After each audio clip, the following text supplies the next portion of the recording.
Robert Cardinal Sarah insists that kneeling to receive the Eucharist on the tongue is better suited to the sacrament, and Bishop Athanasius Snyder has called for a ban on receiving the Eucharist in the hand. Many other Catholic priests and bishops have spoken out against receiving communion in the hand. So if bishops say this should stop, why are parishes still distributing communion in the hand?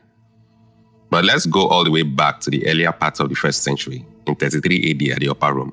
Jesus took the bread and the cup of wine. He broke the bread and gave it to his disciples. He told them that the bread was his body and that the wine was his blood. We can only conclude that they received it from him with their hands. Around 53 or 54 AD, Paul reprimands the Corinthians for improper conduct during the Eucharist. However, the texts don't tell us how they received it. We can only imagine that they probably handled it by hand as well.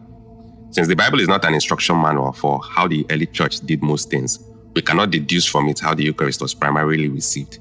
So the only place we could look would be the recorded traditions of the early church. In the 2nd century, Justin Martyr speaks in his writings of deacons taking communion to the sick, but he also doesn't tell us how communion was received. Still in the 2nd century, according to the Liber Pontificalis, Pope Sixtus I decreed that only ordained clergy, which is bishops, priests, and deacons, could touch sacred vessels such as the paten and chalice. We still cannot come to the conclusion what the norm was if we were to judge from this statement, but it is possible that receiving communion in a hand was the norm even during his era.